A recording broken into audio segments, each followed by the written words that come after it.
사와디캄. สวัสดีครับ 여러분 저 짐바브웨 심재훈 목사입니다. ผมชื่ออาจารย์ชิมเจยุนจากซิมบับเวนะครับ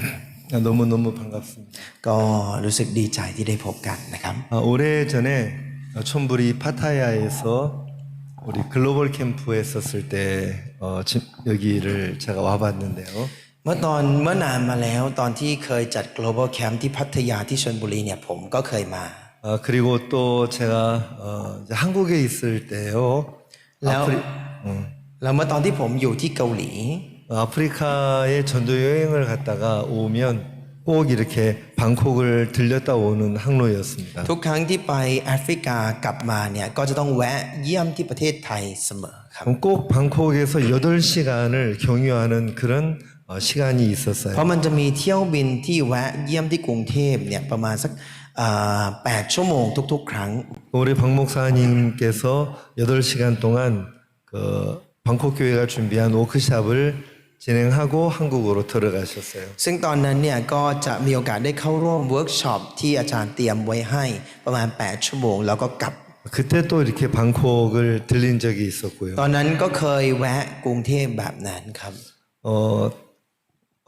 그리고 또 한 번 이제 방콕 시내에서 월드 캠프 할 때 한 번 더 เราก็ 왔었어요. จำได้ว่าเคยมีจัดเวิร์กแคมป์ในเมืองกรุงเทพครั้งหนึ่งแล้วตอนนั้นผมก็มาด้วย 또 이렇게 오랜만에 방콕에 왔는데 오늘 특히 촌부리 교회에 왔는데 너무 반갑고 여러분 뵙게 돼서 너무 기쁩니다. ซึ่งก็นานมากแล้วที่ไม่ได้มาที่นี่นะครับโดยเฉพาะวันนี้มีโอกาสได้มาที่โบสถ์ชลบุรีแล้วได้เจอกับพี่น้องสมาชิกที่นี่ก็รู้สึกยินดีและขอบคุณมากครับ 지난 한 주간 동안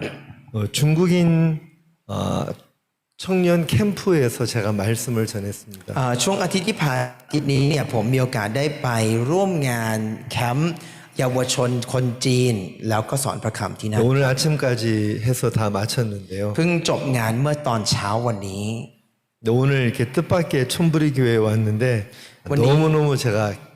기분이 좋습니다. วันนี้มีโอกาสได้มาที่โบสถ์ชลบุรีโดยไม่ได้คาดหมายเลยนะครับก็รู้สึกอารมณ์ดีมากๆเลย 우리 마가복음 4장에 있는 말씀을 보겠습니다. ก็เดี๋ยวเราจะดูในพระคัมภีร์มาระโกบทที่4ร่วมกันนิดหนึ่ง 35절부터 읽겠습니다. ตั้งแต่ข้อที่35นะครับ 마가복음 4장 35절부터 มาระโกบทที่4ตั้งแต่ข้อที่ 5장 5절까지 35จนถึงบทที่5ข้อที่5นะครับเย็นวันนั้นพระองค์ได้ตรัสแก่เหล่าสาวกทั้งหลายว่าให้พวกเราข้ามไปฝั่งฟากข้างโน้นเถิดเมื่อลาประชาชนแล้วเขาจึงเชิญพระองค์เสด็จไปในเรือที่พระองค์ประทับอยู่นั้นและมีเรืออื่นหลายลำไปด้วยและพายุใหญ่ได้บังเกิดขึ้นและคลื่นก็ซัดเข้าไปในเรือจนเรือจวนจะเต็มอยู่แล้วฝ่ายพระองค์บรรทมหนุนหมอนหลับอยู่ที่ท้ายเรือเหล่าสาวกจึงมาปลุกพระองค์ทูลว่าอาจารย์เจ้าข้าพเจ้าทั้งหลายกำลังจะจมอยู่แล้วท่านไม่เป็นห่วงบ้างหรือพระองค์จึงทรงตื่นขึ้นห้ามลมและตรัสแก่ทะเลว่าจงสงบเงียบสิแล้วลมก็หยุดคลื่นก็สงบเงียบทั่วไปพระองค์จึงตรัสแก่เขาว่าทำไมเจ้ากลัวเจ้าไม่มีความเชื่อหรือฝ่ายเขาก็เกรงกลัวนักหนาและพูดกันและกันว่าท่านนี้เป็นผู้ใดหนอจนชั้นลมและทะเลก็เชื่อฟังท่านฝ่ายพระองค์กับเหล่าสาวกก็ข้ามทะเลไปยังแดนเมืองชาวเกราซาพอพระองค์เสด็จขึ้นจากเรือมีคนหนึ่งออกจากโมงฝังศพมีผีโสโครกสิงได้มาพบพระองค์คนนั้นอาศัยอยู่ตามอุโมงค์ฝังศพและไม่มีผู้ใดจะผูกมัดตัวเขาอีกได้แม้จะล่ามด้วยโซ่ตรวนก็ไม่อยู่เพราะว่าได้ล่ามโซ่ใส่ตรวนหลายหนแล้วเขาก็หักโซ่และฟาดตรวนเสียไม่มีผู้ใดมีแรงพอที่จะทำให้เขาสงบได้เขาคลั่งร้องอึงอยู่ตามอุโมงค์ฝังศพและที่ภูเขาทั้งกลางคืนกลางวันเสมอและเอาหินเชือดเนื้อของตัว1985년도라고 기억이 납니다. ผมจำได้ว่านั่นเป็นปี 1985 ครับ 그때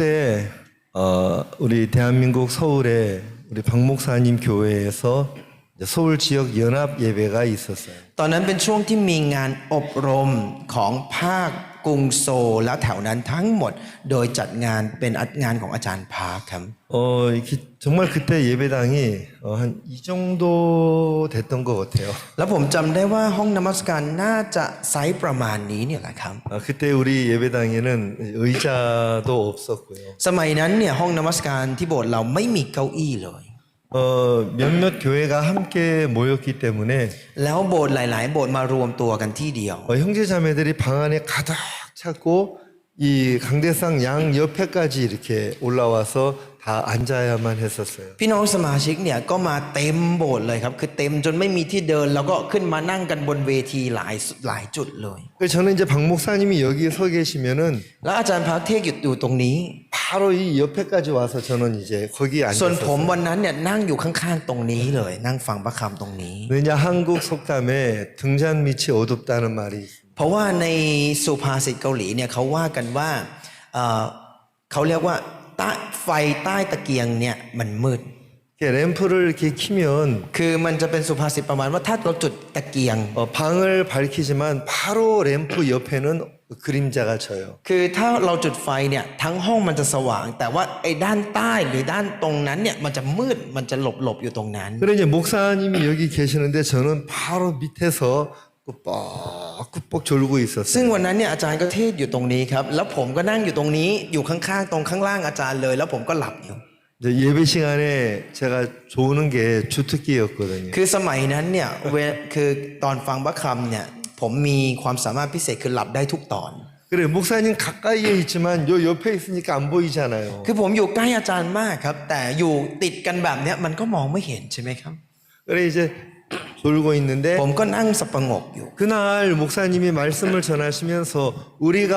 저편으로 건너가자 그러시는 แล้ 거예요. ววันนั้นเนี่ยอยู่ดีๆอาจารย์ก็สอนพระคำแล้วบอกว่าเราข้ามไปฝั่งโน้นกันเถอะ 저는 어디로 건너가자는 말씀이지? ผมก็หลับไปก็คิดข้ามไปไหน 그래 이제 졸면서 ผมก็หลับ 듣는 ไป 거예요. ฟังไปนะครับ 여러분 한국의 그 서울에는 한강이라는 강이 중심에 흘러요. คือที่เกาหลีกรุงโซลเนี่ยเมืองโซลเนี่ยนะครับมันจะมีแม่น้ำฮันผ่ากลาง 아니 나 오늘 올 때 한강 건너 왔는데 ผมก็คิดในใจว่าตอนเรามาเราก็ข้ามแม่น้ำฮันมานี่ 또 어디로 건너가자는 แล้ว 이야기지? อาจารย์จะพาข้ามไปไหนเนี่ย 졸면서 들으니까 คือผม 이게 ก็หลับไปฟังไปนะครับ 근데 나중에 이제 정신 차리고 알고 보니까 이 말씀이었어요. ตอนหลังเนี่ยก็ได้สติ แล้วก็มาฟังนิดนึงก็อาจารย์กำลังเทศเรื่องนี้อยู่ครับ 자, 예수님께서 제자들에게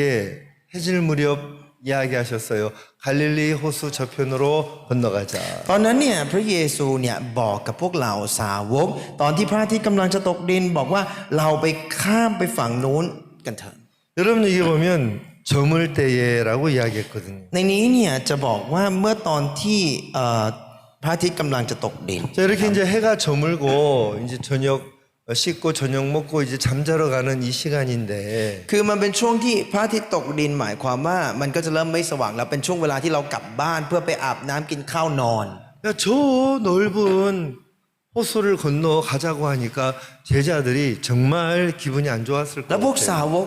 คือพระเยซูบอกว่าเราข้ามไปฝั่งนู้นคือข้ามทะเลสาบอันใหญ่มากๆเนี่ยคงจะอารมณ์ไม่ค่อยดีเท่าไหร่ครับเวลานั้น 여러분도 예수님의 제자라고 한번 생각을 เราลอง 해보세요. นึกภาพว่าเราคือสาวกพระเยซู 저녁에 이제 다 씻고 잠자려고 하는데 아 우리 저편으로 가자 하면은 아 오늘 꼭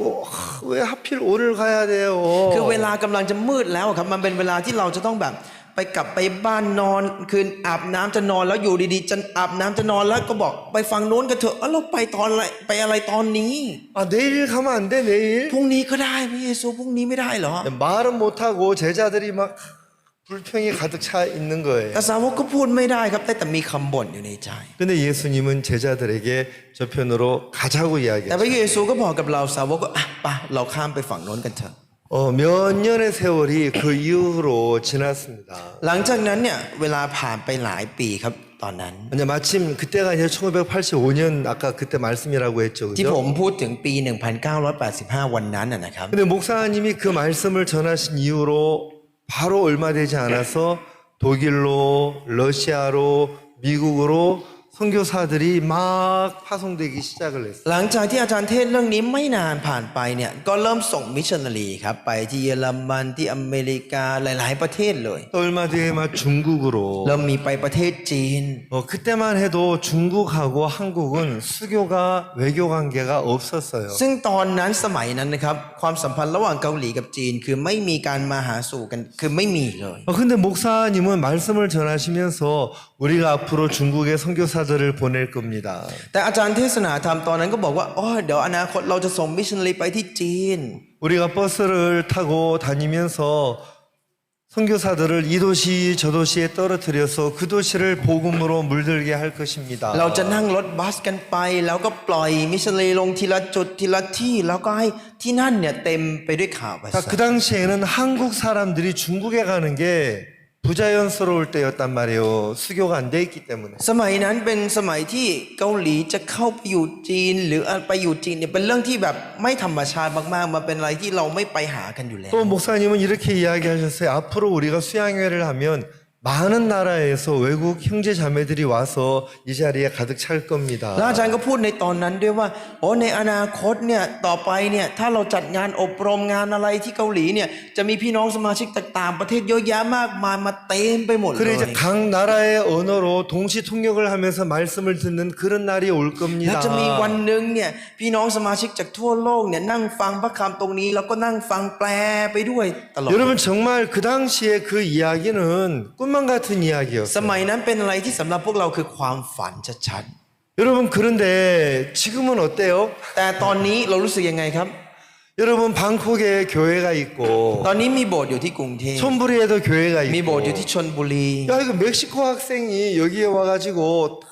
단기 선교하고 있고 แล้วคนเม็กซิโกก็มาอยู่ที่นี่แล้วมาเป็นอาสาสมัครอยู่ 아 부에노스 노체스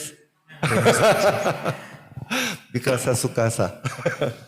나 이거 목사님한테 배운 스페니시 อันนี้ 2개 ภาษาสเปน2ประโยคที่เรียนจากอาจารย์พาร์คมาล้วน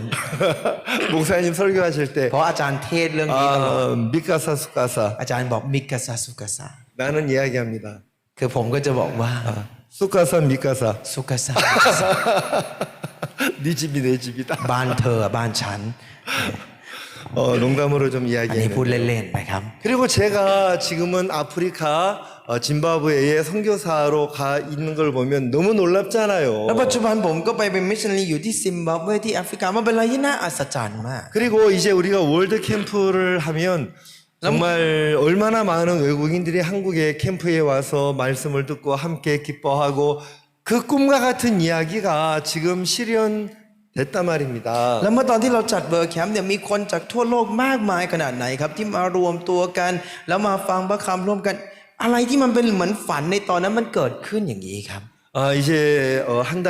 뒤에 방콕에서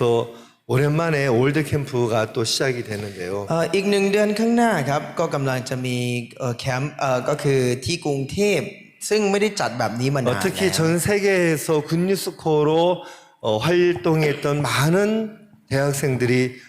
이곳에 와서 글로벌 캠프에 참석을 할 예정이에요. ซึ่งก็จะมีพวกเราอาสาสมัครจากทั่วโลกที่ไปมาเนี่ยเมื่อปีที่ผ่านมาก็จะมารวมตัวกันแล้วก็มาที่กรุงเทพด้วยกัน 처음에 목사님이 이 말씀을 전하셨을 때는 정말 꿈과 같은 이야기였는데 ตอนแรกตอนที่เราได้ยินอะไรแบบนี้จากอาจารย์เนี่ยเรารู้สึกว่ามันเป็นเรื่องฝัน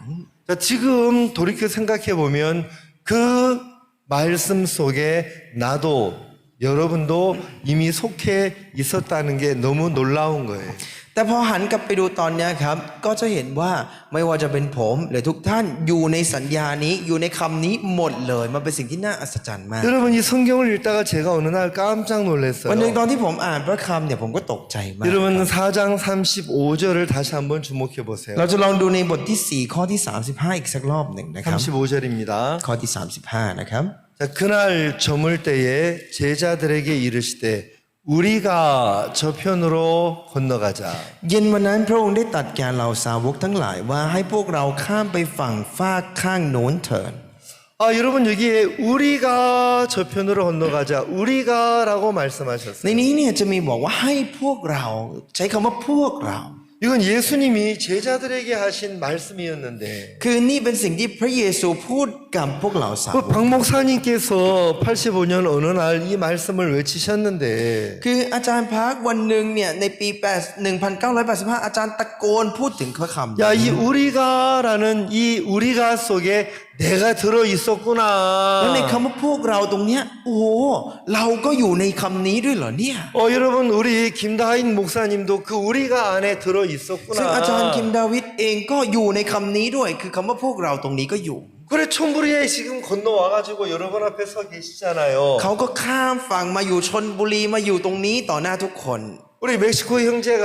멕시코에서 건너와가지고 요 촌부리에 지금 방콕에 앉아 หรือค 있잖아요. นเม็กซิโกก็เดินทางข้ามน้ำข้ามทะเลมานั่งอยู่ตรงนี้ที่โบสถ์ชนบุรี 저 뒤에 앉아 있는 우리 부부는 중국에서 온 중국 형제 자매예요. หรือไม่ว่าจะเป็นคนที่นั่งอยู่ด้านหลังที่มาด้วยกันกับผม ก็เป็นคนจีนเขามาด้วยกัน 저는 한국 사람이고. ส่วนผมเป็นคนเกาหลี 여러분 얼마나 놀랐습니까? 이 말씀 속에 저와 여러분이 이미 그때 들어 있었다는 거죠. มันเป็นเรื่องน่าอัศจรรย์ขนาดไหนครับ คือผมและคุณเนี่ยอยู่ในคำว่าพวกเรานี้ตั้งแต่วันนั้นเลย 우리가 복음을 들을 때에도 그런 좀 신비로움을 느꼈잖아요. ตอนที่เราฟังข่าวประเสริฐเราเคยมีช่วงหนึ่งที่รู้สึกอัศจรรย์แบบนี้ใช่ไหมครับ 보라 세상죄를 지고 가는 하나님이 어린 ตอนที่บ 양이로다. อกว่าดูจงดูพระเมสสโปโดกของพระเจ้าผู้ทรงรับความผิดบาปของโลก 그 세상 죄 안에 저의 죄가 이미 들어 있었잖아요. โอ้ในคำว่าบาปของโลกนี่บาปของฉันก็อยู่ในนั้นไปเรียบร้อยแล้วเหรอเนี่ย 맞습니까? ใช่หรือเปล่าครับ 여러분의 죄도 그 안에 들어 있었죠. บาปของทุกท่านเองก็อยู่ในนั้นไปด้วยใช่ไหมครับ 맞아요? ถูกต้องนะครับ 자, 예수님이 십자가 돌아가실 때 다 이루었다 그랬죠. ตอนที่พระเยซูถูกตึงบนไม้กางเขนสิ้นพระชนม์ก็บอกสำเร็จแล้วใช่ไหมครับ 여러분 다 이루었다. สำเร็จแล้ว 썸브렐레요. สำเร็จแล้วนะครับ 맞아? 썸브렐레요. สำเร็จแล้ว 중국말로 정라. ภาษาจีนเห็นบอกเชิงละนะครับ 네, 짐바브웨 말로 다 이루었다가 뭐냐면 사페라. ถ้าเป็นภาษาซิมบับเวที่ท้องถิ่นเนี่ยก็จะสเปรานะครับ 제가 짐바브웨 별명이 있어요. 짐바브웨 목사들한테. ผมเนี่ยจะมีฉายาอยู่ที่ซิมบับเวอาจารย์ซิมบับเว 제 ทุกคน 별명이 뭐냐면 จะเรียกผม 파스타 사페라. ก็คือพาสเตอร์สเปรา 복음 전할 때마다 맨날 사페라 사페라 사페라 사페라 사페라. เพราะทุกครั้งผมไปเผยแพร่ข่าวประเสริฐที่นั่นเนี่ยก็จะบอกสเปราสเปราสเปราสเปรา 다 이루었다 다 이루었다 다 이루었다. ก็คือแปลว่าสำเร็จแล้วสำเร็จแล้วสำเร็จแล้วสำเร็จแล้ว 제 별명이 파스타 เขาก็เลย 사페라. ชอบเรียกผมอาจารย์สเปรา 네, 다시 한번 정라. เฉิงลาใช่ไหมครับ 한국말로 다 ส่วนภาษา 이루었다. เกาหลีก็จะเรียกทาอิรัวตา 다 이루었다. ทาอิรัวตา 한번 다 같이 ลองพูด 한번. ด้วยกันครับ 다 이루었다. ทาอิรัวตา 중국말로 정라. ภาษาจีนก็จะเป็นเฉิงล่าใช่ไหมครับ 정라. เฉิงล่า 잉글리시로 it is finished. ภาษาอังกฤษ it is finished is finished. it's finished 스페니쉬로 ภา 뭐예요? ษาสเปนคือ 어? it's 크게 라우들리. 라우. 아, 세 테르미노. 세 테르미노. เซเตมิโน 세 테르미노. เซเตมิโน 아, 예, 세 테르미노. 다 แปล 이루었다. ว่าสำเร็จแล้ว 썸브레레요. สำเร็จแล้ว 샘브렐레요. 제가 이제 오늘 타이 말로 썸브렐레요 เจ 이것까지 อคำภาษา 알았어요. ไทยแล้วสำเร็จแล้วนะครับ 예, my nickname is สำเร็จว่า 썸브렐레로. อาจารย์ชื่ออาจารย์สำเร็จแล้วนะครับ 여러분이 다 이루었다는 말씀 속에 네, 내 죄도 들어 있다는 거잖아요. เพราะว่าในพระคำว่าสำเร็จแล้วมันก็คือมีบาปของเรารวมอยู่ในนั้นด้วยใช่หรือเปล่า 여러분 우리가 어딘가에 이렇게 속해 있었다는 사실을 이제 발견하는 거예요. เหมือนเป็นจุดหนึ่งที่เราค้นพบว่าเฮ้ยเราก็อยู่ในคำนี้เหรอเนี่ยใช่ไหมครับ 야, 그 보라 세상죄를 지고 가는 하나님이 어린 양이로다. 그 안에 세상 죄 안에 내 죄도 들어 อ๋อ 있었구나. คำว่าจงดูลูกแกะของพระเจ้าผู้ทรงรับความผิดบาปของโลกไปเสียคำเนี้ยมันมีบาปของเราอยู่ในไอ้บาปของโลกนี้ด้วยเหรอเนี่ย 다 이루었다고 하시는 말씀 속에 내가 들어 คือใน 있었구나. คำว่าสำเร็จแล้วนี่คือเราก็อยู่ในนั้นด้วยเหรอเนี่ย 그리고 자 우리가 저편으로 건너가자 할 때 우리가라는 말씀 속에 나도 들어 있었구나. แล้วเมื่อตอนที่พระองค์บอกว่าพวกเราให้พวกเราข้ามไปฝั่งโน้นกันเถิดเนี่ยคำว่าพวกเราเนี่ยก็มีฉันอยู่ในนั้นด้วยเหรอเนี่ย 여러분 내가 아프리카 갈 때 비행기 타고 간 건 사실이지만 คือตอนที่ผมไปแอฟริกาเนี่ยแน่นอนผมขึ้นเครื่องบินไป 사실은 내가 하나님의 말씀을 타고 아프리카에 갔다는 것을 알 수 แต่ 있었어요. มันทำให้เรารู้ได้ว่าอ๋อที่เราไปเนี่ยเราไปโดยนั่งหรือขึ้นพระคำของพระเจ้าไปนะ 제가 우리 아프리카에 있는 분들에게 복음을 전할 때 이런 이야기를 자주 해요. ตอนที่ผมอยู่ที่แอฟริกาแล้วเผยแพร่ข่าวประเสริฐกับเขาผมก็จะบอกอย่างนี้บ่อยๆครับ 자, 2월 달에 요맘때 2월 달에 제가 아프리카에 도착을 했는데요. คือผมไปถึงที่แอฟริกาเนี่ยประมาณเดือนกุมภาก็คือใกล้ๆเวลานี้ 한국의 2월 달은 굉장히 추워요. แล้วเดือนกุมภาที่เกาหลีคือช่วงฤดูหนาวคือหนาวมาก 예, 요즘 저기 내가 보니까 이 태국 날씨가 너무 좋아요. ผมคิดว่าอากาศไทยตอนเนี้ยก็ถือว่ากำลังดีนะครับ 정말 시원하고. ถือว่าเป็นอากาศที่ค่อนข้างสบายเย็นด้วย 근데 한국은요 지금 아직도 엄청 추워요. ถ้าเป็นที่เกาหลีตอนนี้คือหนาวมากเลยครับ 바깥에 얼음이 얼고요. ข้างนอกอะไรก็แข็งไปหมด 며칠 전에 눈이 많이 왔다고 뭐 누가 mấy kỳ 사진을วัน- 보냈더라고. ไม่กี่วันก่อนได้ยินข่าวโหหิมะตกหนักมากเลย 자, 제가 그렇게 추운 계절에 아프리카로 출발을 했어요. คือผมออกเดินทางไปแอฟริกาในช่วงฤดูหนาวครับ 비행기를 타고 ขึ้นเครื่องบิน 한 20시간을 날아갔어요. บินไปใช้เวลาประมาณเกือบ20 ชั่วโมง 우리 짐바브웨의 수도는 하라레라고 이름을 해요. 하라레. ถ้าเป็นเมืองหลวงของซิมบับเวเนี่ยจะชื่อว่าฮาราเร 제가 하라레에 도착을 해가지고 이제 우리 교회 그 건물에 들어갔어요. ผมไปถึงที่ฮาราเรเสร็จแล้วเราก็ไปถึงเข้าไปที่บ้านที่ตึกที่เรา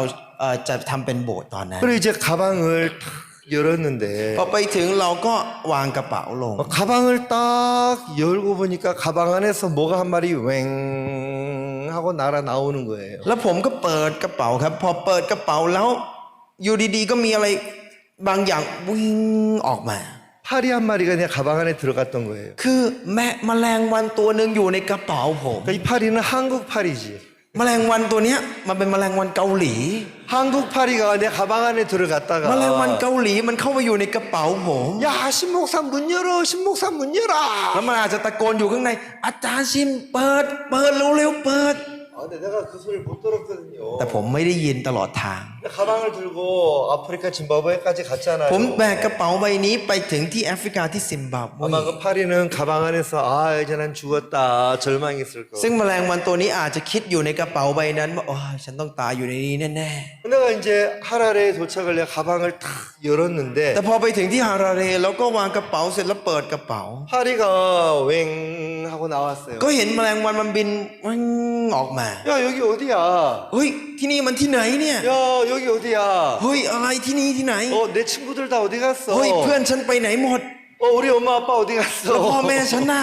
야 여기 เฮ้ย 어디야? ที่นี่ที่ไหนเนี่ย 그래 아마 저쪽에 다른 파리들을 봤겠죠? ไม่รู้อาจจะไปเผลอไปเห็นฝูงแมงวันอีกกลุ่มหนึ่งอยู่ตรงนู้น 안녕하세요. 아저 왜 다- 안녕하세요. อ่ะสวัสดีอะไรอย่างงี้ใช่ไหมครับ 안녕하세요. 안녕하세요. สวัสดีสวัสดี 근데 대화가 안 돼. 말이 안 통하는 ไม่รู้ 거야. นะครับ อาจจะพยายามคุยสนทนากันอาจจะรู้เรื่องไม่รู้เรื่องผมก็ไม่รู้ 마무카세이 มัน 마무카세이. อาจจะต้องพูดภาษาท้องถิ่นมาโมกาเซใช่ไหมครับ 마무카세이는 짐바브웨 말로 굿모닝 คือ 굿모닝. ภาษาซิมบับเวเนี่ยมาโมกาเซแปลว่า good morning 지리세이 ชิ 지리세이 ริเซง 지리세이 how are you? ชิริเซง how are you How are you? How are you? 말이 안 통하는 คือไม่ 거예요. รู้คุยกันไม่รู้เรื่องนะ 이 파리는 한국식으로 파리들에게 이야기했을 거고 ไม่รู้ครับแมงวันตัวนี้อาจจะพยายามทักสไตล์เกาหลี 그 파리들은 이제 짐바브웨식으로 말을 했을 거고 ส่วนแมลงวันพวกนั้นอาจจะทักทายเป็น แบบซิมบับเว 제가 아마 지금쯤은 그 파리도 짐바브웨 말을 많이 배웠을 ผม 거라고. ไม่รู้นะครับจนถึงตอนนี้มันยังอยู่ที่ไหนแล้วมันเรียนภาษาซิมบับเวเย 자 อะหรือ 이제 ยัง 중요한 이야기는 แต่ที่สำคัญก็คือ 여러분 이 파리는 돈도 안 내고 비행기 탔어. แมลงวันตัวเนี้ยมันไม่ได้จ่ายเงินแล้วมันมาขึ้นเครื่องบินเฉยเลย 여권도 없이 มันไม่มีพาสปอร์ตด้วย 비자도 없이 ไม่มีวีซ่าด้วย 내 가방 안에 있었어요. มันอยู่ในกระเป๋าผม 그래 그냥 신목사 덕분에 한국에서 짐바브웨까지 그냥 온 거예요. 래- 값 없이. บินจากเกาหลีเนี่ยครับมาถึงซิมบับเวโดยไม่เสียค่าใช้จ่ายอะไรเลย เพราะอาจารย์ซิม 그리고 분명히 출발할 때는 추운 แล้ว 겨울이었는데 ตอนเริ่มออกมาเนี่ยจำได้ว่ามันเป็นฤดูหนาว 지금 짐바브웨는 여름이거든요. แต่ตอนเนี้ยมันเป็นช่วงฤดูร้อน 지금 여름이에요. มันเป็นช่วงฤดูร้อนครับตอนนี้ 분명히 어저께 추운 เฮ้ย 겨울이었는데 เมื่อวานยังหนาวอยู่เลย 오늘 여름인 거예요. วันนี้ทำไมมันร้อนแล้วอะ 자, 여러분 그 파리가 한 건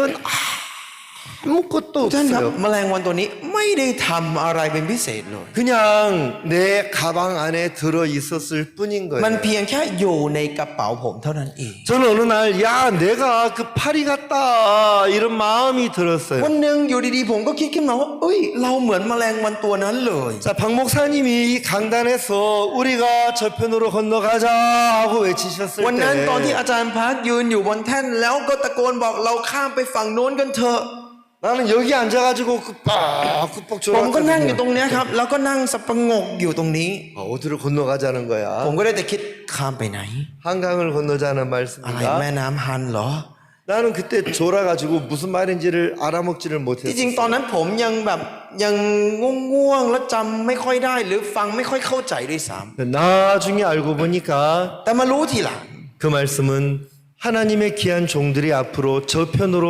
많이 건너갈 거라는 약속의 말씀이었어요. ว่ามันเป็นพระคำแห่งสัญญาว่าจะมีคนของพระเจ้ามากมายข้ามไปฝั่งโน้นไปประกาศข่าวประเสริฐอีกเยอะแยะมาก 제일 먼저 독일로 선교사들이 ที่แร 나갔고 กที่ส่งไปคือที่ประเทศเยอรมัน 러시아로 หลังจากนั้นรัสเซีย มิกุโร อเมริกา 중국으로 ที่จีน 타일랜드로 ประเทศไทยก็มา 아멘 อาเมนใช่ไหมครับ 아멘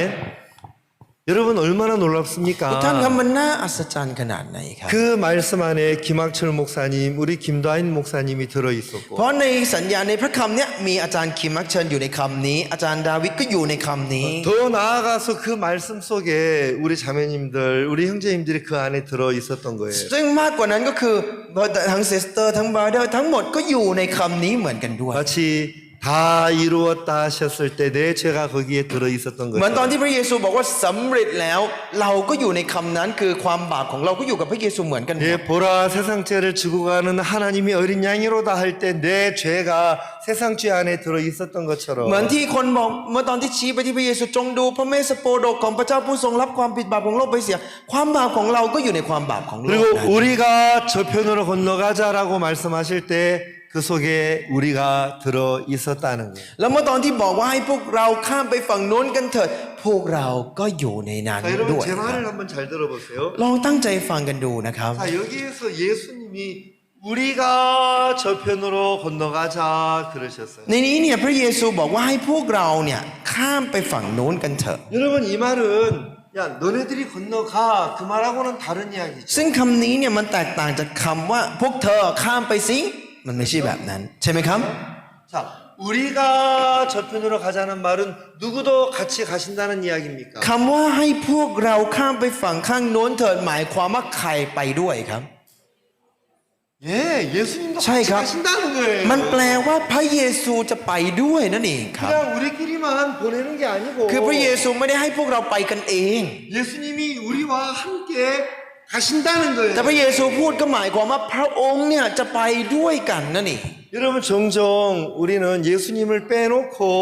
생각할 때가 있어요. บ่อยครั้งพวกเรามักจะคิดโดยที่เอาพระเยซูออกไปจากตรงนั้น 야, 예수님을 빼놓고 선교를 간다. 이거는 정말 큰 문제죠. เราจะไปมิชชันนารีประเทศนั้น โดยไม่มีพระเยซูอันนี้ปัญหาแน่นอน 자, 예수님 없이 글로벌 캠프를 한다. 이건 정말 큰 문제죠. ถ้าเราจะจัด global camp โดยไม่มีพระเยซู อันเนี้ยมันเป็นปัญหาใหญ่ 자, แน่ 예수님 없이 내가 우리 아이들을 키운다. 이거 정말 큰 문제죠. ถ้าเราจะเลี้ยงลูกของเราโดยไม่มีพระเยซู ซูอันเนี้ยเป็นปัญหาใหญ่แน่ 내가 예수님 없이 사업을 한다. 이거 정말 큰 ๆ 문제죠. เราจะทำธุรกิจโดยไม่มีพระเยซูอันเนี้ยมันเป็นปัญหาใหญ่แน่ 우리가 무엇을 하든지 예수님 없이 한다면 그건 정말 문제가 되는 ๆไม่ 거예요. ว่าเราจะทำอะไรถ้าหากว่าไม่มีพระเยซูในนั้น มันก็เป็นปัญหาใหญ่ได้หมด 근데 반대로 우리가 어떤 어려움 속에 있다 하더라도 แต่ในทางตรงกันข้ามไม่ว่าเราจะอยู่ในความยากลำบากแบบไหนก็ตาม 예수님이 우리와 함께 한다면 ถ้าพระเยซูอยู่กับเราด้วย 그 예수님으로 말미암아 우리가 큰 은혜와 능력을 공급받을 수가 있는 거예요. โดยพระเยซูนั้นเรามีโอกาสได้รับพระคุณแล้วก็พระพรที่ยิ่งใหญ่เหมือนกัน 저는 여기 이제 타일랜드 오기 지난 2주 전이었는데요. เมื่อประมาณสัก2 สัปดาห์ก่อนที่จะมาที่ไทย 무전전도 여행을 갔다 왔습니다. ผมมีโอกาสได้เดินทางไปเผยแพร่โดยไม่ใช้เงิน 이제 1월 달 12월 1월에는 단기 선교사들이 다 한국으로 중국으로 이제 돌아가고 비워져 있을 때가 많아요. คือช่วงประมาณธันวาเดือนมกราเป็นช่วงที่พวก GNC อาสาสมัครหรือมิชชันนารีชั่วคราวเนี่ยกลับไปเกาหลีกลับไปจีนคือกลับไปแล้วก็ไม่ค่อยมีใครอยู่กับผมแล้ว 또 짐바브웨는 12월 달은 거의 휴가 기간이에요. และที่ซิมบับเวเนี่ยเดือนธันวาส่วนใหญ่เป็นเดือนแห่งการหยุดพักผ่อนเกือบทุกที่เลย 그래 이 시간에 다른 뭐 행사나 뭐 다른 일들은 많이 이렇게 이제 계획이 없는 시간인데 ซึ่งเป็นช่วงเวลาที่ไม่ค่อยมีงานคือไม่ได้ไปจัดงานหรือทำอะไรเป็นพิเศษ 저는 이때 무전 전도 여행을 이제 자주 나갑니다. ซึ่งช่วงนั้นเป็นช่วงที่ผมออกไปเผยแพร่โดยไม่ใช้เงินบ่อย 2주 전에 무전 전도 여행을 갔었어요. ๆ เมื่อ2 สัปดาห์ก่อนก็มีโอกาสได้ไปเหมือนกัน 돈 한 푼도 없이 ไปก็คือหมายความว่าไม่ใช้เงินไม่พกเงินเลยสักบาท 그래 이제 일주일을 이제 수백 킬로 떨어진 도시까지 갔다가 이제 돌아오는 거예요. เสร็จแล้วก็เดินทางไปเมืองไกลแบบเป็นหลายร้อยกิโลเสร็จแล้วก็กลับมาโดยอยู่ประมาณ1 อาทิ 근데 ตย์ 저는요 무전전도 여행 출발할 때마다 부담스러워요. แต่ทุกครั้งที่จะออกเดินทางนะครับรู้สึกหนักใจตลอด 야 뭘 먹지? เฮ้ยจะไปกินยังไงเนี่ย 야 잠을 어디서 แล้ววันนี้จะไป 잘까? นอนไหนเนี่ย 야 그 멀리까지 차는 없는데 어떻게 타지? เฮ้ยไปไกลขนาดนี้ไม่มีรถด้วยแล้วจะไปยังไงเนี่ย 하나하나 다 걱정이 돼요. ทุกครั้งมันมีความกังวลทุกอย่างหมดครับ 그런데도 가요. แต่ก็ไป 왜 그런지 알아요? ทำไมรู้ไหมครับ 왜 그런지 알아요? รู้ไหมครับว่าทำไม 여러분 무전전도 여행을 가려고 하면 막 부담스럽고 가기 싫은 거 내 안에 있어요. คือพอจะไปเผยแพร่โดยไม่ใช้เงินเนี่ยแน่นอนมันมีความหนักใจไม่อยากไปมันมีอยู่แล้ว 그런데 한편 다른 마음에는 하나님이 어떻게 나에게 먹이고 입히고 차를 타게 하실 것인가 그게 너무 기대가 돼요. แต่ส่วนหนึ่งในใจมันก็มีความคาดหวังอยากรู้ว่าเอ้ยแล้วพระเจ้าจะให้เราไปกินที่ไหนนะแล้วจะไปนอนที่ไหนจะอยู่ยังไงนะพระเจ้าจะทำยังไงนะอยากรู้ 자 여러분 무전전도 여행을 나갔을 때마다 하나님이 먹이시고 입히시는 걸 봤거든요. เพราะว่าหลายครั้งที่ออกไปแบบนี้มีโอกาสได้เห็นว่าพระเจ้าให้ผมกินยังไงนอนยังไงใส่เสื้อผ้ายังไง 그래 무전전도 여행을 하면서 맛을 봤어요. เคยได้ลิ้มรสชาติของการไปเผยแพร่โดยไม่ใช้เงินนั่นเอง 뭘 봤다고요? ได้ลองอะไรนะครับ 맛. ได้ลองลิ้มรสชาติ 네, 맛을 봤어요. ได้ลิ้มรสชาติครับ 저하고 제 아내하고 똠양꿍 그걸 되게 좋아해요. ผมกับภรรยาผมชอบกินต้มยำกุ้งมาก 똠양꿍 되게 좋아해요. ชอบมากกับต้มยำกุ้ง 근데 아프리카에서 먹는 똠양꿍하고 แน่นอนว่าการกินต้มยำกุ้งที่แอฟริกา 오늘 왔더니 우리 사모님이 똠양꿍을 다 저녁에 이렇게 주시더라고. กับต้มยำกุ้งที่มากินที่นี่โดยเฉพาะเย็นเนี้ยครับมีต้มยำกุ้งมา 얼마나 맛있는지 โอ้โหอร่อยมากเลยครับ 우리 같이 온 자매님이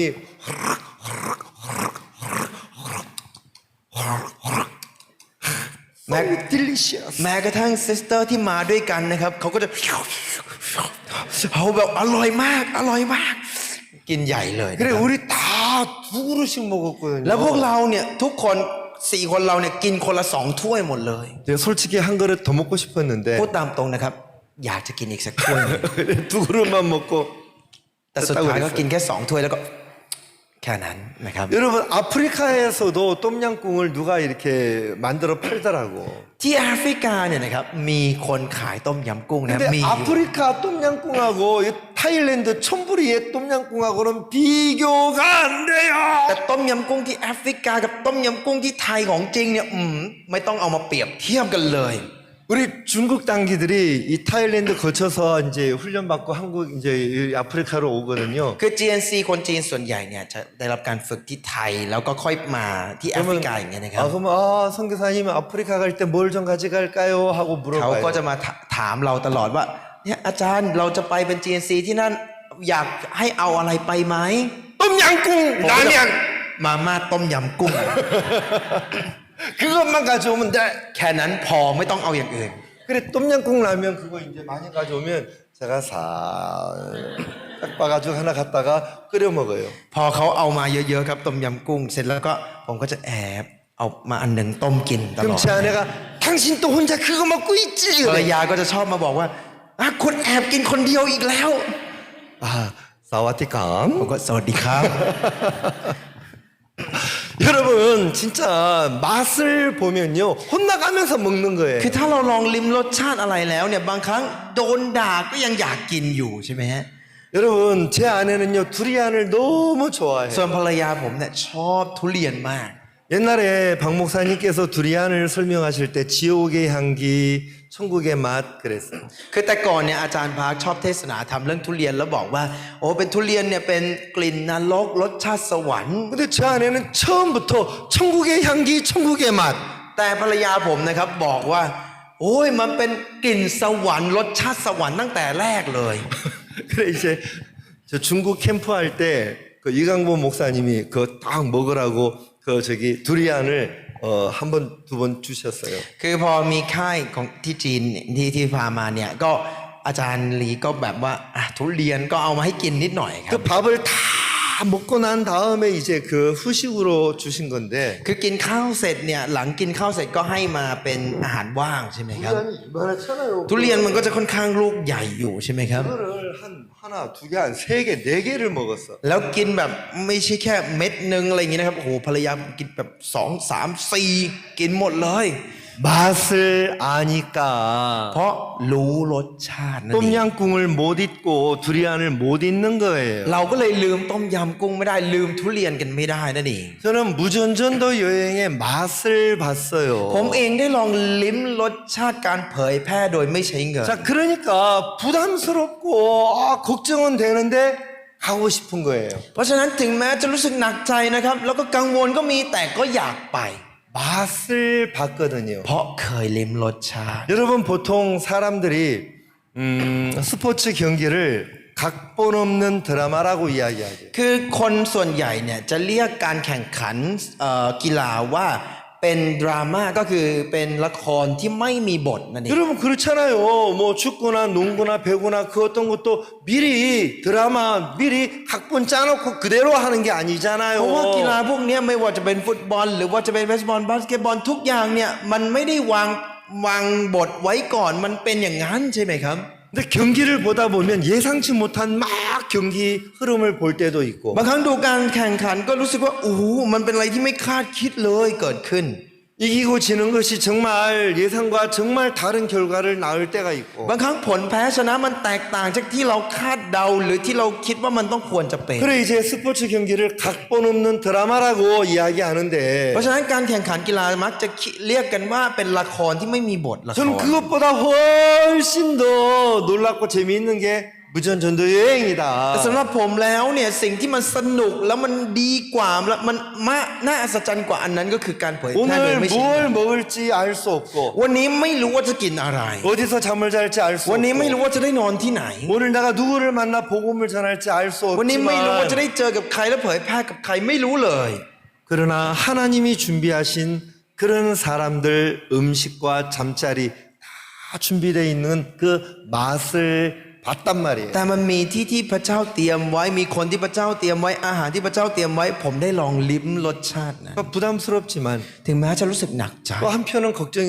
ส่วน 되지만 หนึ่งก็กังวลด้วยครับ 그 맛이 좋으니까 네. 또 가는 거예요. รสชาตินี้มันดีอ่ะก็ไปอีกใช่ไหมครับ 그래 이제 2주 전에 เมื่อ2 สัป 무전 여행을 ดาห์ 갔다 왔는데 ก็เลยได้ไปมาอีก 한 번은 이제 어느 집에서 이제 복음 전하고 그 집에서 잠을 잘 잤어요. ครั้งหนึ่งไปที่นั่นเนี่ยก็ไปนอนบ้านหลังหนึ่งแล้วก็ได้กินก็นอนอยู่กินอยู่ที่นั่น 근데 거기 이제 아침에 일어나서 이제 하이웨이에 올라와서 계속 걸었어요. พอตื่นเช้ามาวันนั้นแล้วก็ขึ้นมาที่ทางด่วนแล้วก็เดินไปเรื่อยๆทางถนนสายหลักแล้วก็เดิน 정말 날씨도 좋고 요즘은 아프리카의 그 드넓은 초원을 보면서 좀 걷고 싶었어요. ก็รู้สึกว่าอยากจะเดินไปในเวลานั้นด้วยอากาศแบบนี้อยากเดินชมทุ่งหญ้าอันเขียวขจีกว้างใหญ่ไพศาล 근데 갑자기 이제 비가 막 오기 แต่ 시작하요. อยู่ดีๆสักพักหนึ่งฝนมันเริ่มตก 야 이거 비 오면 피할 ผมก็ 데가 없는데. เฮ้ยอะไรเนี่ยมาฝนตกอะไรตอนนี้ไม่มีที่หล 그래 บ 이제 เลย 막 히치하이킹을 시작했어요. ก็เริ่มพยายามโบกรถ 우리 형제 무전전도 여행 해봤어? เคยไปหรือยังเผยแพร่ไม่ใช่เงิน 아직 안 해봤구나. 야, 안 해봐요. 그래 이제 막 이제 차를 세워달라고 막. 이래. ก็แบบโอ้ยช่วยหยุดรถให้หน่อย 근데 이제 차들이 안 서는 거예요. แต่รถมันก็ไม่จอดเลยครับ 그래 한 뭐 20분, 30분 ผ่านไป 지나가. 20 นาที30 นาที 빗방울이 좀 굵어지기 시작을 하더라고. แล้วฝนเม็ดเริ่มหนาขึ้น 근데 제 폰이 막 울리는 거예요. แล้วมือถือผมเนี่ยมันเริ่มร้องมันสั่นมันร้อง 아 헬로 여보세요. ผมก็ฮัลโหลสวัสดีครับ 아 파사심 당신이 내 뒤에 있어요. เขาบอกพาสเตอร์ชิมคุณอยู่ข้างหลังผมนี่ 저쪽에 보니까 웬 차가 한 대 저기 서 있는 ผมมอง 거예요. ไปตรงนั้นว่าอ้าวมีรถจอดอยู่คันหนึ่งอยู่ด้านหน้านู้น 비상 깜빡이를 깜빡 แล้ว 켜고 ก็ 있는 거예요. มีก็เปิดไฟฉุกเฉิน 빨리 와요. 차 เขาบอก 태워줄게. อาจารย์รีบมาเร็วๆจะให้ขึ้นรถ 아, 그 사람은 그 전에 2년 전에 제가 말씀을 전하는 워크숍에 참석했던 시의원이었어요. เขาเนี่ยก็คือเป็นเหมือนก็คือเป็นสสคนหนึ่งที่เคยสอนพระคำเมื่อ2 ปีที่แล้วแล้วฟังพระคำจากผม 그 시의원이 제가 전하는 강연을 듣고 너무 좋다고 앞으로 자주 만납시다 그랬었어요. คือเขาเนี่ยฟังพระคำจากผมแล้วก็บอกพระคำดีมากเลยเดี๋ยวเจอกันอีกนะเคยคุยกันไว้อย่างนี้ 그러면서 전화번호를 교환했던 적이 แล้วก็ 있어요. เคยแลกเบอร์โทรศัพท์กันอยู่ครั้งหนึ่ง 그 사람이 지나가다가 딱 보니까 저기 외국 사람이 길가에 서 있네. แล้ววันนั้นเนี่ยเขาขับรถมาทางนั้นพอดีแล้วก็เห็นอุ้ยคนต่างชาติมาจากไหนเนี่ย 저 파스타 빼라. พาสเตอร์สเปรา 그 차를 세운 거예요. เขาก็เลยหยุดรถครับ 그리고 전화해가지고 빨리 แล้วก็ 와요. รีบโทรแล้วบอกอาจารย์มาเร็วๆผมก็ยาฮู 막 วิ่งไปเลยครับ 차 타니까 나가 큰 차에서 롯. 과자 เขา 주고 ก็เอาขนมมาให้กิน 물 주고 เอาน้ำให้กิน 그래 파사심 어디까지 เขา 가요? ก็ถามอาจารย์จะไปไหนเหรอ 당신 가는 데까지 가요. ไปเท่าที่คุณไปนั่นแหละ 우리는 목적지가 เพราะเรา 없으니까 ไม่มีเป้าหมายอย่างชัดเจนใช่ไหมครับ 당신 가는 데까지 우리가 ไปที่คุณ 갑니다. ไปนั่นแหละ 그분이 나에게 이야기했어요. เขาก็บอกกับผม 오늘은 내가 많이 바쁜데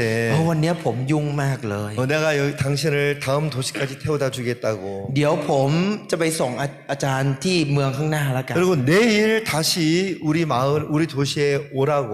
แล้วพรุ่งนี้มาที่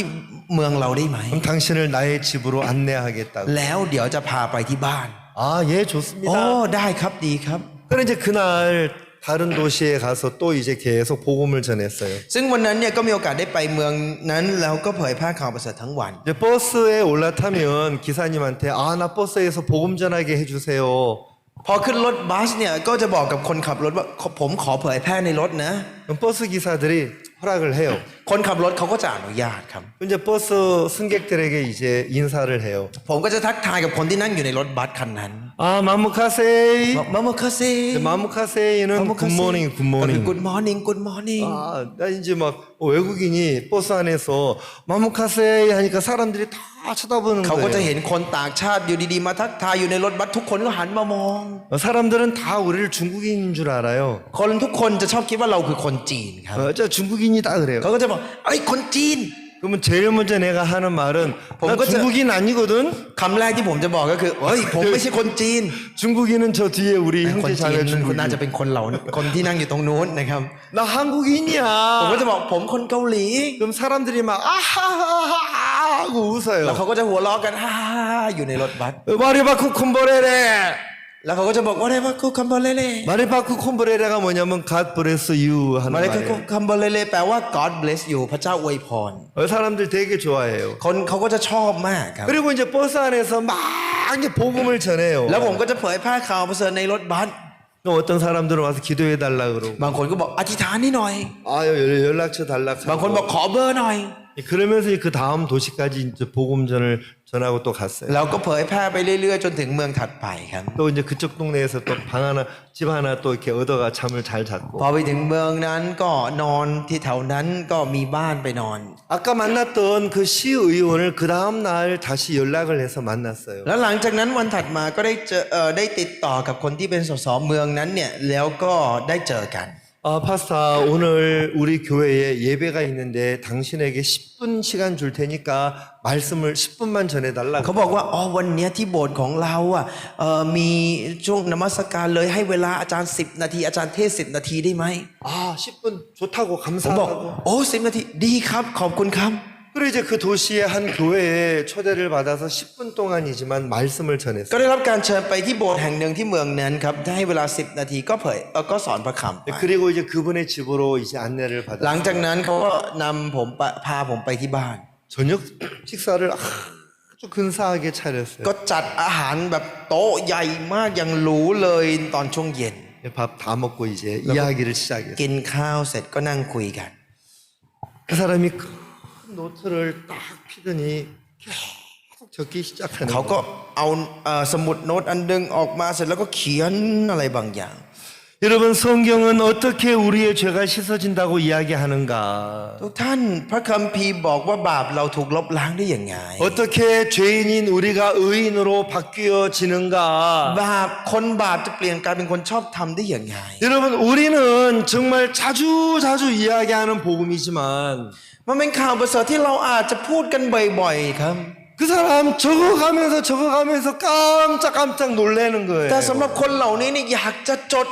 จดนั่งฟังไปก็ตกใจไปแล้วก็น่าอัศจรรย์มาก 그리고 우리의 죄가 영원히 사해졌다고 복음을 전했을 때 이분이 볼펜을 딱 놓더니 파스타심 하고 막 악수를 막 하더라고요. แล้วพอผมบอกว่าบาปของคุณถูกลบล้างตลอดไปชั่วนิรันดร์อยู่ดีๆเขาวางปากกาปึ้งเสร็จแล้วก็บอกอาจารย์จับมือโอ้ 그분 너무너무 감격하고 เขาก็ประ 기뻐하더라고요. ทับใจมากดีใจมาก 그날 정말 그분이 시의원 그분 구원받았거든요. วันนั้นเนี่ยเขาได้รับการชำระบาป 여러분 내가 그분을 그 고속도로에서 만날 줄 누가 알았겠어요. ใครจะไปรู้ว่าผมจะมาเจอกับเขาบนทางหลวงแบบนั้น 그 사람 지나가다가 나를 본 것도 쉬운 일이 มัน 아니에요. ไม่ใช่เรื่องง่ายนะครับ ที่คนขับ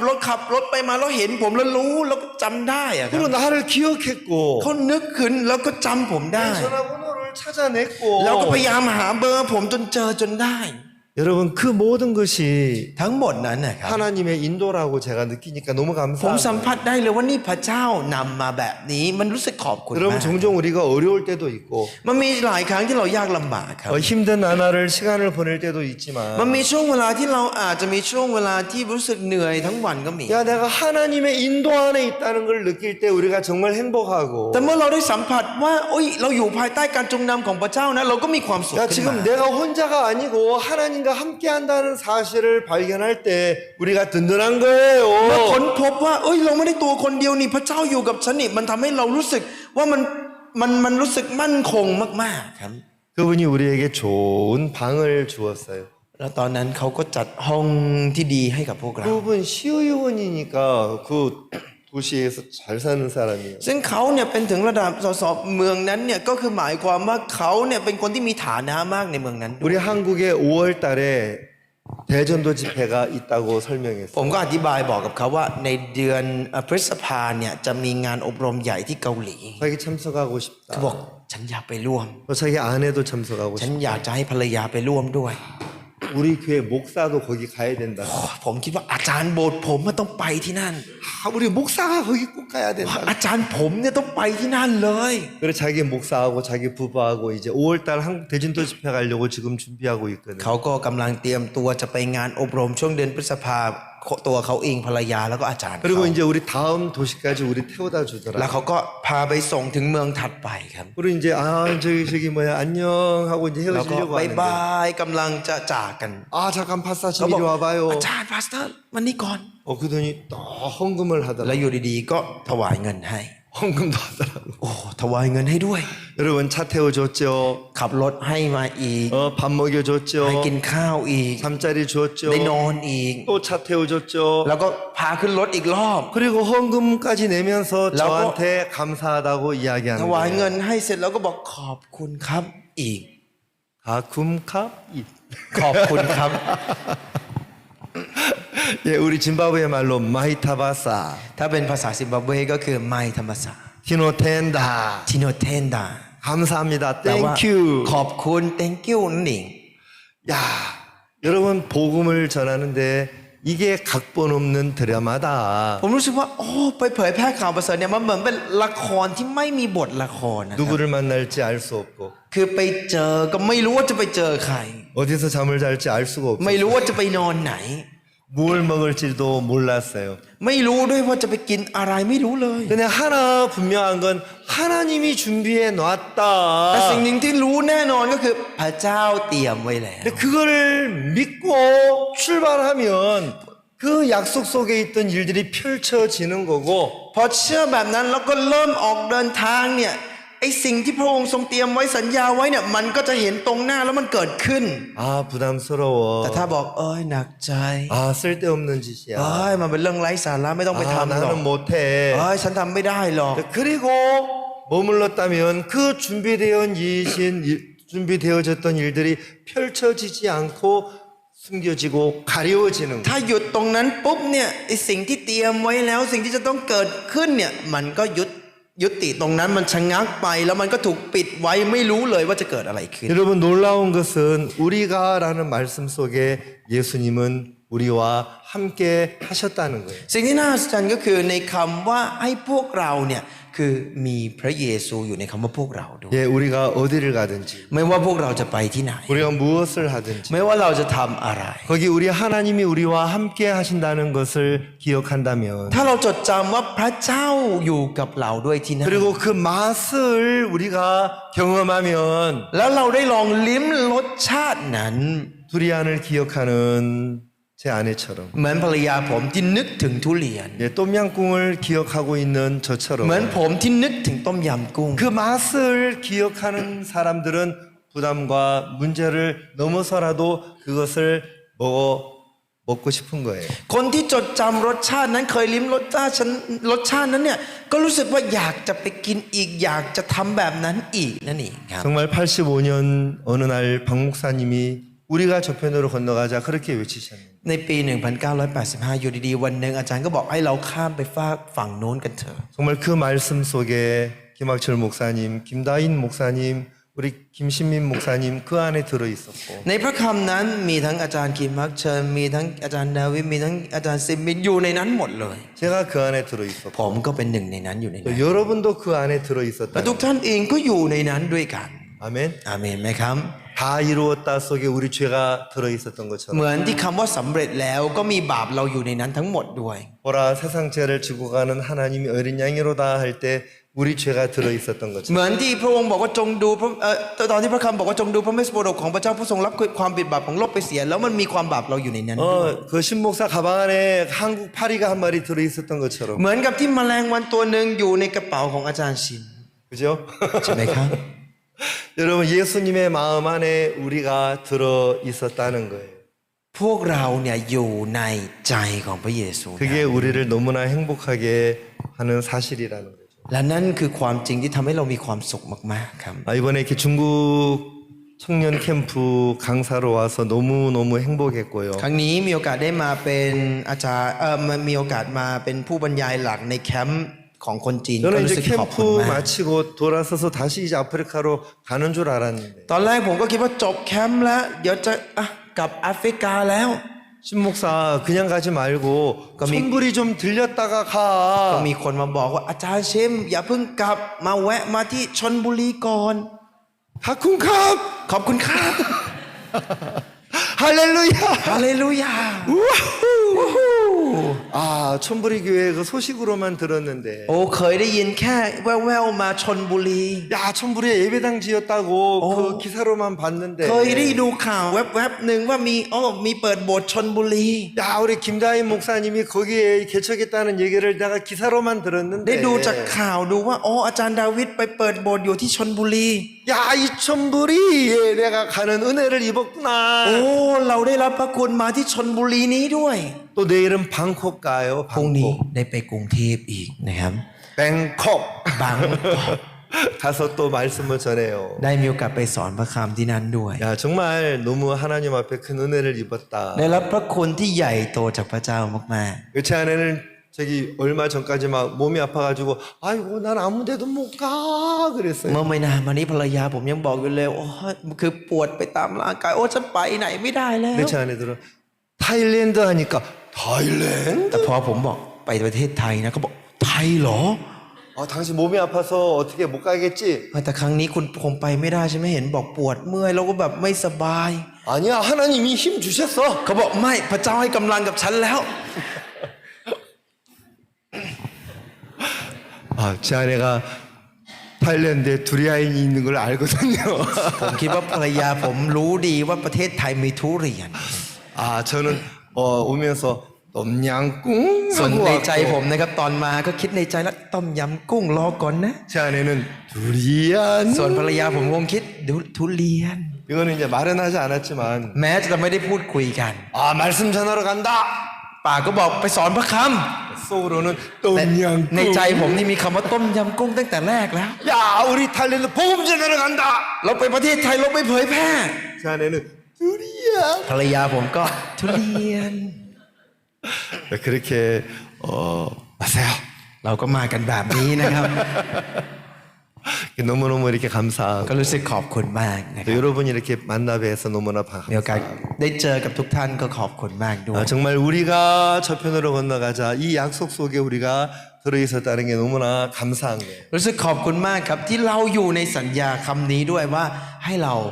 ห้พวกเราข้ามไปฝั่งข้างโน้นกันเถอะ 여러분 그 건너편에 군대 귀신 걸린 사람이 있었잖아요. ฝั่งข้างโน้นก็มีคนที่ถูกผีเข้าสิงครับ 여러분 한 구절만 보고 제가 ผม 이야기를 ขอดู 마칠 อีกแค่ข้อ 건데 เดียวแล้วก็จบนะครับ 자, 이 마가복음 5장에 ใน 보면 พระคัมภีร์มาระโกบทที่ 3절에 5 ข้อที่ 그 사람은 무덤 사이에 거처 하는데 이제는 아무나 쇠사슬로도 멜 수 없게 되었습니다. 3คนนั้นอาศัยอยู่ตามอุโมงค์ฝังศพและไม่มีผู้ใดจะผูกมัดตัวเขาอีกได้ 그 사람은 무덤 사이에 거처 하는데 그랬어요. ในนี้บอกว่าคนนั้นอาศัยอยู่ตามอุโมงค์ฝังศพ 자, 그 사람의 거처는 무덤 사이였어요. ที่อาศัยของคนคนนี้คือท่ามกลางอุโมงค์ฝังศพ 다시 말하면 사탄은 그에게 늘 이야기했어요. 너는 절망 가운데 거처하고 있다. พูดง่ายๆก็คือมาสตันคอยบอกกับเขาอยู่เสมอเธออยู่ท่ามกลางความสิ้นหวัง 너에게는 길이 없어. เธอมันไม่มีทาง 너는 무덤 사이에 거처하잖아. เธออยู่ในอุโมงค์ฝังศพนี่ไง 너는 절망 속에 있을 เธอ 뿐이야. อยู่ในความสิ้นหวัง 여러분 정말 그렇습니까?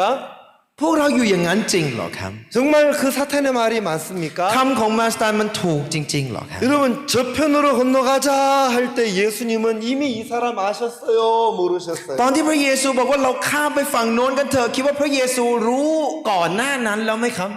예? 예수님이 야 우리 저편으로 관광 가자 그러시는 거예요? พระเยซูกำลังจะบอกว่าข้ามไปฝั่งโน้นไปเที่ยวกันเถอะอะไรอย่างนี้เหรอครับ 야 우리 저편에 가서 밥 먹고 오자 เรา 그러는 ข้ามไป 거예요? ฝั่งโน้นไปกินข้าวกันเถอะอย่างนี้เหรอครับ 아니죠. ไม่ใช่ใช่ไหมครับ 예수님은 저편에 귀신에게 시달리고 있는 이 사람을 보고 계셨어요. พระเยซูเนี่ยมองตั้งแต่แรกแล้วคนฝั่งโน้นคนที่ถูกผีกองเข้าสิงรู้อยู่แล้ว 이미 예수님의 마음 안에 그가 있었다는 이야기. คือเขาเนี่ยอยู่ในใจพระเยซูตั้งแต่แรกแล้ว 그는 예수님의 마음 안에 거처하고 있었어요. หมายความว่าเขาอาศัยอยู่ในใจของพระเยซูตั้ง 근데 แต่แรก 귀신은 뭐라고 그에게 이야기했어요? แต่ผีมันบอกกับคนคนนั้นว่า 너는 예수님과 아무 상관이 없어. เธออะไม่เกี่ยวข้องอะไรกับพระเยซู 그건 사탄의 음성이었는데 นั่นเป็นเสียงของมารซาตาน 그게 자기의 생각인 줄 알았어요. เขาคิดว่านี่คือความคิดเขา 주여 당신은 나와 아무 상관이 พระ 없나이다. องค์เหตุไฉนจึงมายุ่งกับข้าพระองค์ข้าพระองค์ไม่เกี่ยวกับท่านอะไรเลย 주여 당신은 나와 아무 상관이 ท่านเนี่ย 없나이다. ไม่ฉันไม่เกี่ยวอะไรกับท่านเลย 그럼 마귀가 주는 มันเป็นความคิด 생각이었어요. ที่มาอาศัยให้ครับ 실은 예수님의 마음 안에 이미 그가 있었어요. ที่จริงแล้วในใจพระเยซูมีเขาอยู่ตั้งนานแล้ว 예수님은 그를 위해 이 땅에 오신 거고 แล้วพระเยซูก็มาบนโลกนี้ก็เพื่อเขาด้วย 그를 위해 십자가에 피 흘리시는 분이고 แล้วถูกตึงบนไม้กางเขนแล้วหลั่งโลหิตเพื่อเขา 그를 위하여 부활하신 분이고 แล้วก็ได้ทรงฟื้นขึ้นเพื่อเขา 실은 그의 영혼과 육체를 지으신 그의 창조주였다는 거예요. พระองค์เป็นพระผู้สร้างซึ่งสร้างเขาขึ้นมาด้วยซ้ 왜 상관이 ำ 없습니까? แล้วทำไมจะไม่เกี่ยวอะไร 이미 그는 예수님의 마음 안에 있었는데 ที่จริงแล้วเขาอยู่ในใจของพระเยซูตั้งนานแล้ว 마귀는 그 사실을 숨긴 거예요. แต่มารซาตานซ่อนความจริงเรื่องนี้เอาไว้ 마귀는 그 사실을 기억하지 못하게 มาร 만든 ซาตานทำให้ไม่สามารถจะจดจำหรือระลึกถึงข้อนี้ได้ 그리고 무덤 사이에 있는 이게 너의 현실이고 너의 전부라고 แล้ว 이야기하는 ก็พยายามบอกกับเขาว่าเนี่ยคือตัวจริงตัวของเธออยู่ท่ามกลางอุโมงค์ฝังศพนี่แหละของจริง 이번에 중국인 캠프가 있었는데 ครั้งนี้มีค่ายของคนจีน 제 아내가 계속 와서 이제 그날 교제했던 사람들 이야기를 식사 시간에 ภร 이야기하더라고요. รยาผมก็มาเล่าให้ฟังเรื่อยๆตลอดเวลากินข้าวครับว่าเอาวันนี้ได้คุยกับใครเกิดเรื่องมีเรื่องอะไรมาเล่าให้ฟังหมดเลย 어떤 젊은 자매가 있는데 ก็มีซิสเตอร์คนหนึ่งที่ยังสาวๆอยู่ 결혼한 지 얼마 안 되는 신혼 부부예요. คือเป็นคู่สามีภรรยาที่เพิ่งแต่งงานได้ไม่นาน 근데 결혼하자마자 이 자매 마음속에 남편이 마음에 안 든다는 생각이 들었어요. แต่พอแต่งงานปุ๊บเนี่ยมันก็รู้สึกว่าไม่ค่อยพอใจไม่ค่อยชอบสามีคนนี้เท่าไหร่ 결혼하자마자 คือแต่งงานปุ๊บเป็นอย่างนั้นเลย 이 여자의 마음속에 나는 공부도 많이 하고 อยู่ดีๆก็ 나는- มีความคิดขึ้นมาว่าเอ้ยฉันเรียนสูง 근데 내 남편은 공부도 많이 못한 사람이고 ส่วนสามีฉันเป็นคนที่เรียนไม่ได้เรียนเยอะ 아 내가 어떻게 결혼하면 잘 살 줄 알았는데 결혼하자마자 갑자기 마음에서 남편이 싫은 거예요. ก็คิดว่าแต่งงานก็แต่งงานเขาก็ได้แต่ว่าพอแต่งงานปุ๊บรู้สึกไม่ค่อยอยากจะอยู่ด้วย 근데 นะ 벌써부터 이제 결혼하자마자 이제 이혼하자. คือแต่งงานได้ไม่นานอยู่ดีๆก็บอกจะหย่า 못 살겠다. บอกว่าโอ้ยฉันอยู่กับคนนี้ไม่ได้หรอก 그래 남편이 야 중국인 캠프 하는데 우리 마지막으로 한번 가자. สามีก็ชวนบอกอ่ะงั้นนี้มีค่ายคนจีนแบบนี้เนี่ยเราไปก่อนที่จะเลิกกันเนี่ยไปเป็นครั้งสุดท้ายก่อน 아 좋다 캠프에 가는 건 좋은데 오케이. 너 가면 나 안 가. ไปเข้าค่ายก็ได้แต่ถ้าเธอไปอ่ะฉันไม่ไป 너 가면 나 안 ถ้า 가. เธอไปอ่ะฉันไม่ไป 그러니까 남편이 내가 안 갈 테니까 네가 가라. สา 그래. มีก็เลยบอกว่าฉันไม่ไปก็ได้เธอไป 그 남편 안 오고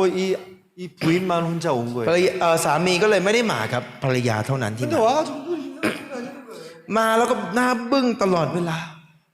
나 못 살겠어. อ้ายฉันอยากจะหย่าฉันไม่อยากอยู่แล้ว 나는 이혼해야 해. ฉันจะต้องหย่าฉันถึงจะมีความสุข 내가 왜 그 여자하고 결혼했어? ฉันแต่งงานกับเขาไปทำไมเนี่ย 꼴도 보기 싫어. ไม่อยากจะเห็นหน้าเขาเลยไม่อยากจะคุย 오로지 마음속에 이혼하고 싶은 마음 하나밖에 없는 ในใจเนี่ย 거예요. มันมีแต่คำว่าหย่าเต็มไปหมดเลยมีอยู่อย่างเดียว 제 아내가 물어봤대요. ภรรยาผมก็เลยถามเขา 어떤 남자가 좋으냐고. แล้วชอบผู้ชายแบบไหนล่ะ 돈 많고 멋지게 생긴 남자. ผู้ชายที่แบบเงินเยอะแล้วหล่อๆเท่ 요 자매님들도 웃는 거 보니까 다 ๆ 똑같은 ยิ้ 거 ม 같아. เนี่ยใช่เลยคิดเหมือนกันใช่ไหม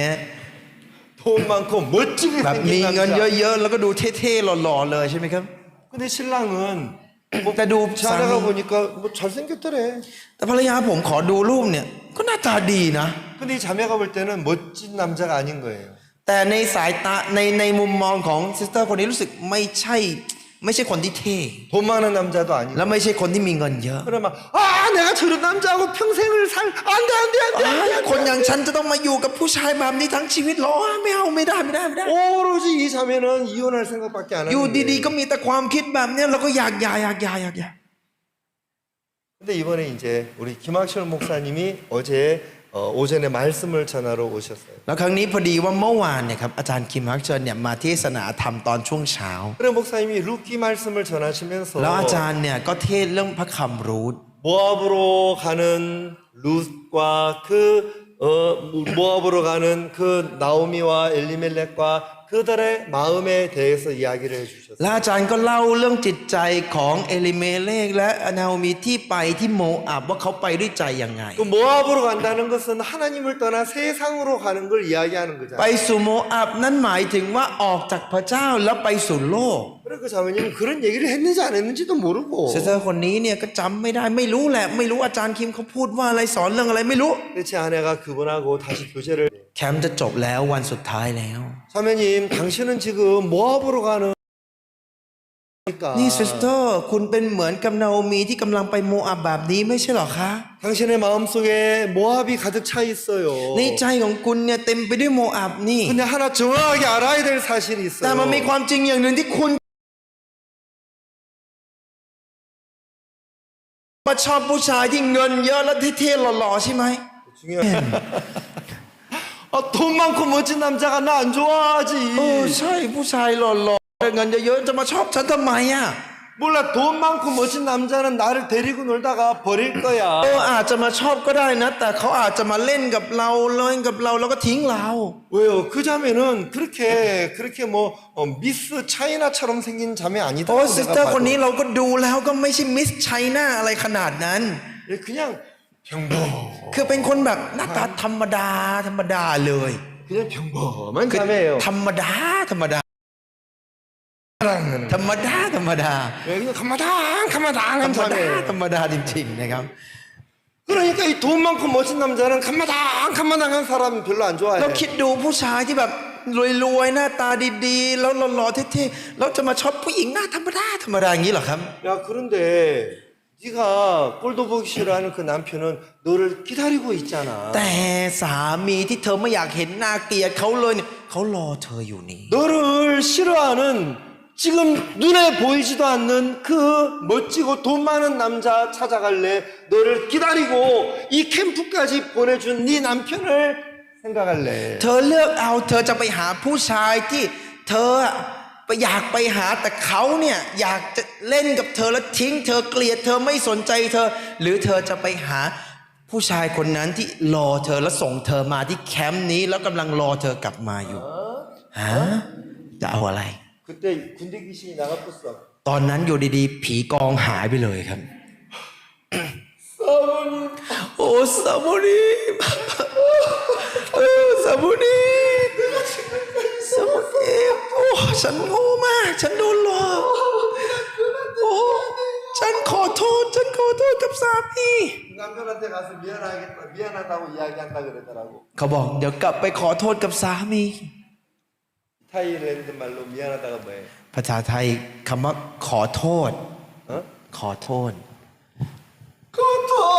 ขอโทษขอโทษ 고통! ขอโทษ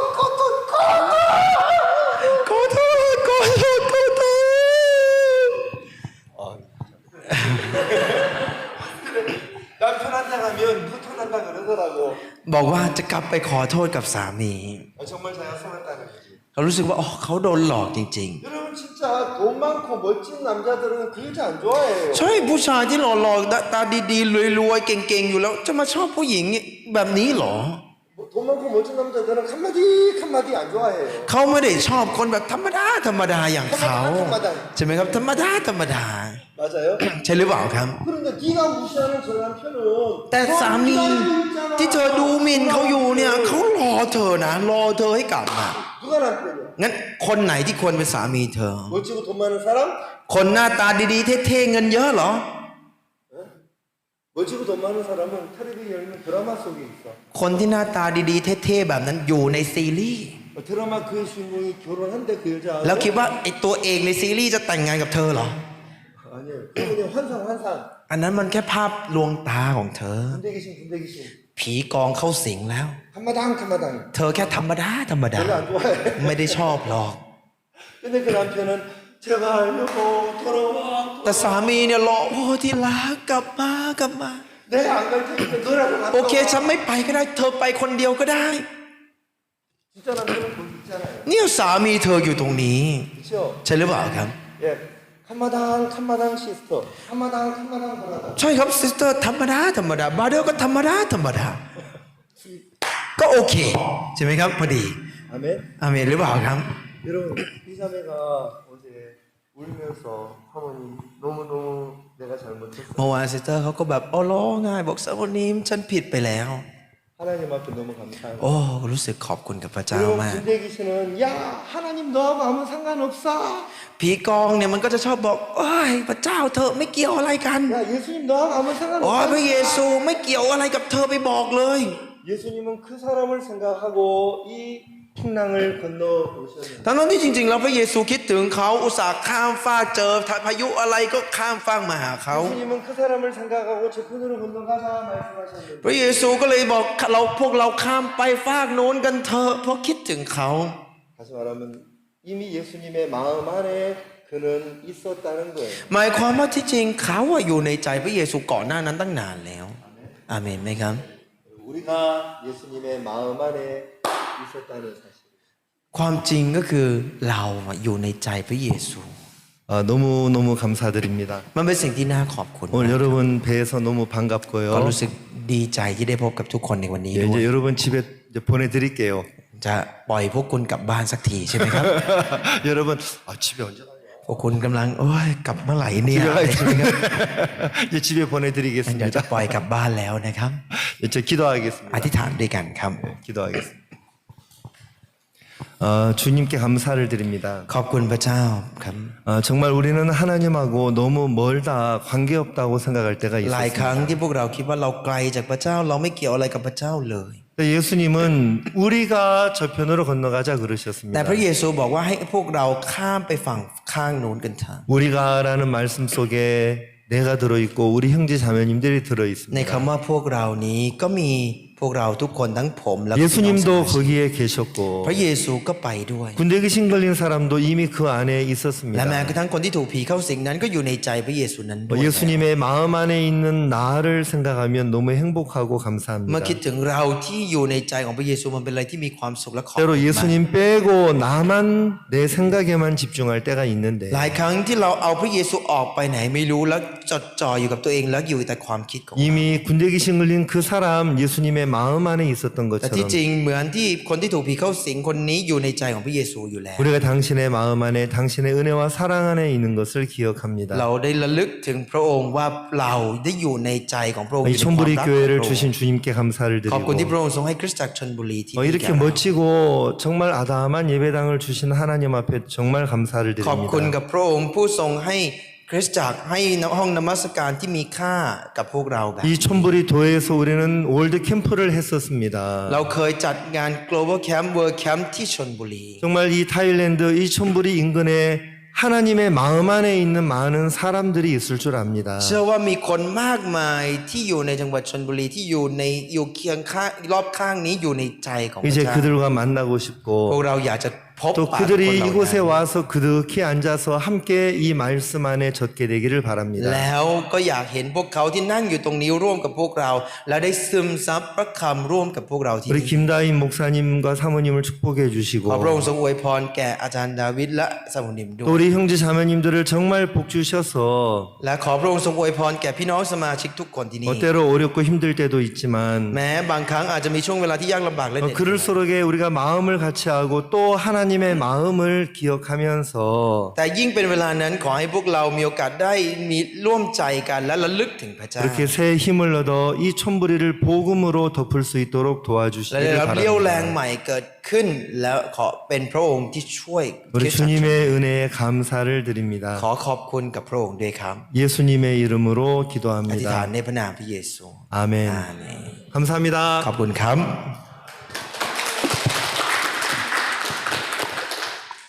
ครับก็จบนมัสการช่วงวันศุกร์เท่านี้นะครับ ก็